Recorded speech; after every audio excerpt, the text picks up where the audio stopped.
In Ansonia, the community is planning a benefit this Friday to help the family of a beloved town resident who's battling cancer. As Fox Connecticut's George Colley found out tonight, the road to recovery may be long for James Frollo, but he is prepared to face it head on. George. Incredibly optimistic man and family here, Allison and Brent.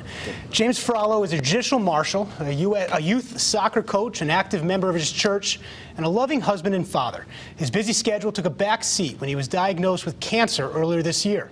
While he calls it a game changer, it has not dampened his outlook for the future. Now, after years of helping others, his family, friends, co-workers, and greater community are looking to help him get through it. James Frollo's life changed with a phone call from his doctor at 2 in the morning this past April. I hung up on him because I thought it was a bad joke. Who calls at 2 in the morning and says, you have no oxygen in your blood, this is an emergency?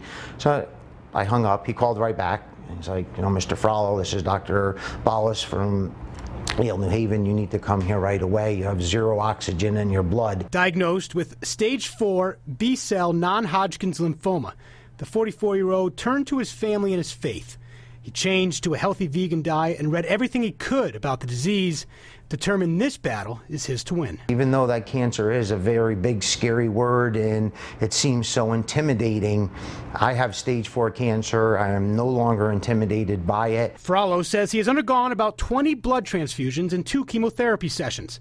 He still has 6 more to go, but the love from family, friends, and total strangers keeps his spirit infectiously optimistic. He's guiding us. Honestly, he really is. When we first got this diagnosis, it takes your breath away, and at times it still does. It's overwhelming, but he has been our inspiration. I just kept telling everyone, and it doesn't matter what I have today. It doesn't matter the news that the doctors are giving us today.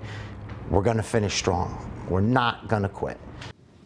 There will be a benefit fundraiser held for Jim this Friday, July 20th, at the VFW Hall in Prospect. It's on Cheshire Road. That will go from 6 to 11 p.m. There'll be music, raffles.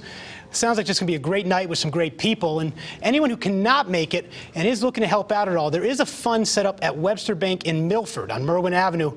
You can make it out to the Jimmy Frollo Fund. We'll put a link up there on ctnow.com. Allison, Brent, just an incredibly optimistic outlook on life considering what he's battling, and there's no doubt in his mind, his family's mind, and I think in mine, this guy's going to get right through it. Well, you know, you hear from doctors all the time, but attitude and approach is so important. A positive attitude makes a huge difference in recovery. You could see it in your story. He certainly has one. I mean, just comes right through, and he looks good. So looks healthy, strong, and the amount of people from the community, people he knows and doesn't know, that are helping them out, he's just so grateful.